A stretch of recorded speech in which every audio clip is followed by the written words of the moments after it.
Halloj! Jag tänkte jag skulle...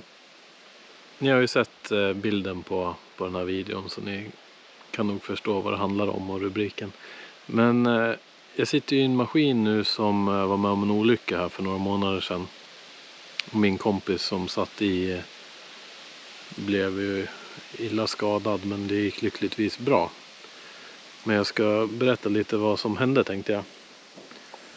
Och det var ju på ett liknande jobb. Jag håller ju på här och bygger små fördämningar i skogen. Och återställer våtmarker, lägger igen diken ute i skogen. Och han gjorde ju liknande jobb då, fast ute på en myr, så en riktig våtmark. Så han behövde ju stå på stockmattor med maskinen. Och normalt sett så har man väl kanske 3-4 stockmattor med sig. Och sen så plockar man dem ju, om man har åkt förbi liksom, då tar man upp en som är ledig och lägger framför maskinen. Så man går ju då någon meter i taget liksom. Och sättet som är smidigast att göra det är ju att göra som så här, att man tar stockmattan i skopan. Så finns det är ju som finns en liten klack här liksom, så att man kan nypa fast den då. Då sitter den ju fast precis som den här lilla stocken. Eller den sitter ju inte fast, den kan ju fortfarande röra sig. Men det som hände då, det var ju att han lyfte den ganska högt.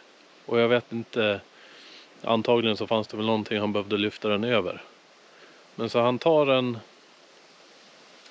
bakom eller framför sig och vrider runt och ska ta något andra hållet. Och jag vet inte om det är när han lyfter eller när han har vrider runt som han tappar den. Men den glider ur skopan i alla fall. Ja, men liksom den glider ur skopan och ställer sig i myren. Så den står ju liksom fast där.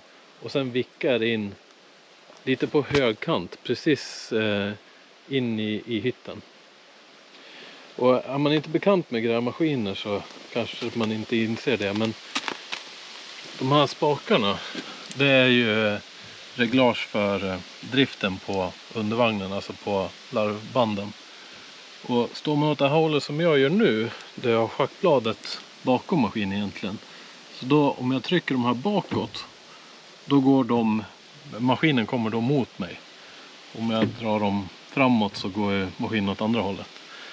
Och olyckligtvis då så stod han så till så att när mattan tryckte till på de här, då började maskinen gå in emot mattan. Och den satt ju fast ner i myren.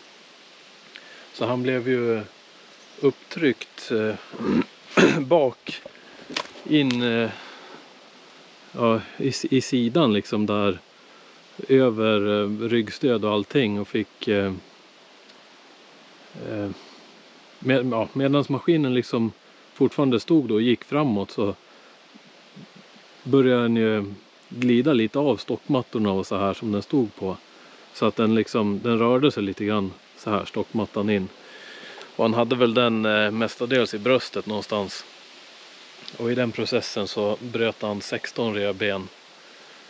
Och till slut så gled ju maskinen liksom ner ifrån stockmattorna. Och då bara slirade det i myren liksom, så då kom den ingenstans och då stod han still. Och då lyckades han vrida av tändningen så han kunde stänga av maskinen. Men då satt han ju fast då. En sån här stockmatta väger ju 500-600 kilo, beror på hur blöt den är egentligen. Men de är ju långa. De är 5,5 meter långa, 1 meter breda, och så är de väl 15-20 tjocka. Så det är ju massivt trä. Så han satt ju fast då med framförallt benet som var klämt emot sätet här någonstans. Och så var han ju liksom vriden, så han tittade liksom ut bakom maskinen. Och alla rutor var ju trasiga. Och hela den här rutan som jag har öppen nu, hela den liksom ställningen låg ju in över honom också. Så han hade ingen möjlighet att ta sig åt det här hållet. Stockmattan låg också men liksom i princip mot ryggen på sätet här. Så han kunde liksom inte ta sig ut åt det hållet. Men efter typ 15 minuter eller så, när han hade övervägt hur han skulle göra och vad han kunde göra, så lyckades han, eller han bestämde sig väl för att satsa allt och bara rycka loss benet. Och då skadade han ju vadmuskeln ganska illa. Men han kom loss i alla fall. Och lyckades klättra ut under de här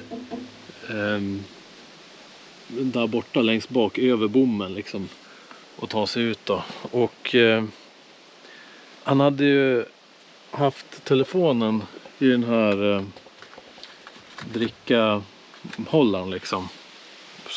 Det blir ju ofta så om man vill se sms och sånt där, så kan man ju lägga den där. Så den hade ju skramlat ner på golvet liksom.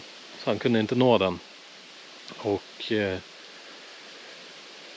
kunde inte larma då. Så han, och samtidigt så visste han ju inte hur illa skadad han var. Han visste ju bara att han var illa skadad liksom.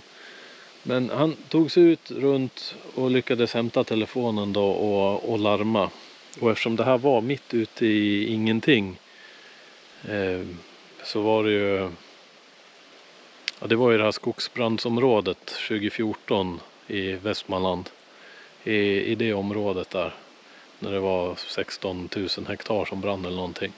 Så någonstans mitt ute i det, på en myrmosse. Och efter han ringde och larmade så tog det väl ungefär 1,5 timme innan första person kom till honom på platsen där och kunde liksom undersöka och så. Men de kunde ju inte ta sig dit med någon fordon, utan sen blev det ju helikopter därifrån då.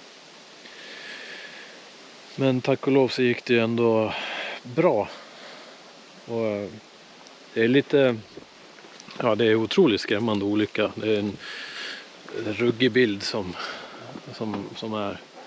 Och mattan tog ju i, man kan ju se att det här lyset har ju fått sig en smäll. Alltså själva vinkeljärnet här. Och sen här ovanför så är det ju, dels är den här hytten är ju liksom gjord för att den ska tåla att bli, om maskinen vickar så ska hytten vara säker liksom. Så hytten är ju rejäl. Och här ovanpå så är det ju ett riktigt galler. Men stockmattan tog ju inte i ramen någonstans på hytten, utan den föll ju liksom rätt in genom rutan bara. Och det kunde den göra just för att den stod liksom lite på högkant. Hade den varit helt platt här och fallit emot, då hade det ju tagit i på sidorna. Och då hade det säkert gått betydligt bättre.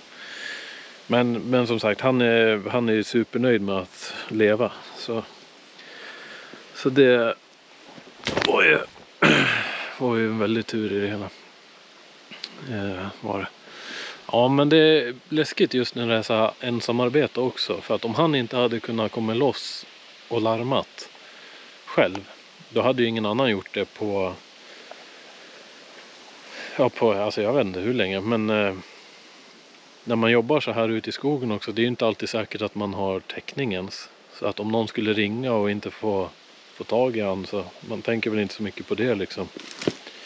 Så man får vara väldigt försiktig och försöka ha någon som kanske ringer upp och kollar att man är okej. Några gånger per dag i alla fall. Men även då så slog olyckan till liksom precis efter man har haft det samtalet, och då är man liksom ändå utlämnad flera timmar. Men jag har ju nu skaffat en sån här smartklocka i alla fall inför det här projektet, så att jag har, även om jag inte når telefonen så ska jag kunna larma. Men men det är ruggigt. Ni får passa er vid ensamarbete och försöka förutspå alla faror. Det är ju svårt.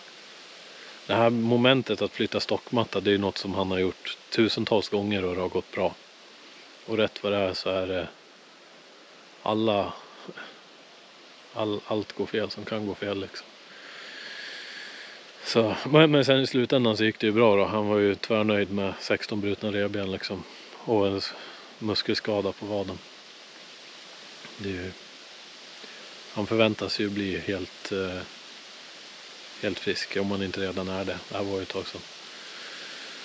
Men ja, men ruggigt är det.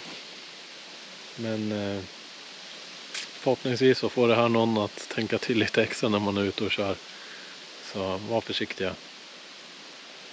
Tack.